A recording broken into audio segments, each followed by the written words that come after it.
Hello friends, welcome to Carewell laboratory. आज हम जानेंगे gamma glutamyl transferase blood test के बारे में। ये बेसिकली लीवर का एंजाइम है और लीवर की बीमारी को डायग्नोसिस करने में काम आता है।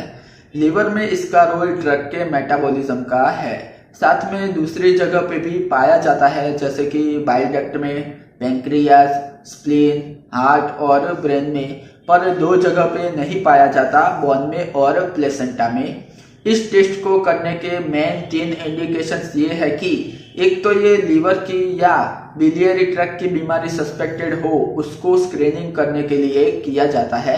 चाहे बिलियरी ट्रैक्ट में स्ट्रॉन्ग स्ट्रक्चर हो, प्राइमरी बिलियरी सिरोसिस, कोलेंजियो कार्सिनोमा मतलब कि बिलियरी ट्रैक्ट का कैंसर हो। सेकंड कंडीशन है कि अल्कलाइन फोस्फेटेस एक ब्लड टेस्ट होता है जिसकी वैल्यू लीवर की कंडीशन में बढ़ जाती है, साथ में बोन की कंडीशन में भी बढ़ जाती है, पर उसमें पता नहीं चलता कि अल्कलाइन फोस्फेटेस लीवर की कंडीशन की वजह से बढ़ा है कि बोन की कंडीशन की वजह से बढ़ा है। उस केस में गामा ग्लूटामाइल ट्रांसफरेज टेस्ट करवाया जाता है।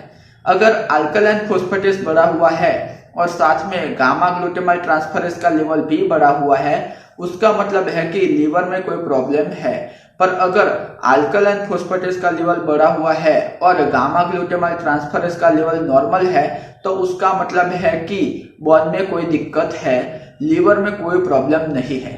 और थर्ड कंडीशन है वो है जो लोग ज्यादा शराब पीते हैं, उनके स्क्रीनिंग के लिए उनके लीवर की क्या पोजीशन है उसकी मॉनिटरिंग करने के लिए गामा ग्लूटामाइल ट्रांसफरेज टेस्ट किया जाता है। अब हम जानेंगे कि कौन सी कंडीशन में गामा ग्लूटामाइल ट्रांसफरेज का लेवल बढ़ेगा। तो पहली कंडीशन है लीवर की प्रॉब्लम या बिलियरी सिस्टम में कोई प्रॉब्लम हो, स्पेशली प्राइमरी बिलियरी सिरोसिस हो, या कोलेंजाइटिस हो गया हो, या कोलेंजियो कार्सिनोमा है, कोई डक्ट में बिलियरी डक्ट में स्टोन स्ट्रक्चर हो, या गाल ब्लैडर में कोई स्टोन है, या गाल ब्लैडर में इन्फेक्शन हो गया है, कोलेसिस्टिस है, साथ में कुछ लीवर के भी इन्फेक्शन जैसे कि एक्यूट या क्रोनिक हेपेटाइटिस, सिरोसिस में भी बढ़ जाता है। इसके अलावा इसका लेवल कुछ केस में क्रोनिक हार्ट फेलियर है, मायोकार्डियक इन्फेक्शन में भी बढ़ जाता है।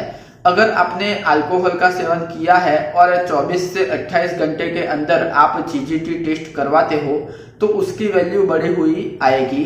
तो अगर आपको जीजीटी टेस्ट करवाना है तो ध्यान रखना है कि 24 या 48 घंटे के लिए शराब का सेवन नहीं करना है। इस ब्लड टेस्ट को एलएफटी के साथ यूजली नहीं किया जाता। एलएफटी के जो पैरामीटर होते हैं, SGPT, SGOT, bilirubin, alkaline phosphatase, total protein, albumin, उनके साथ इंक्लूड नहीं होता, पर ये लीवर की बीमारी के जांच में ये टेस्ट किया जाता है।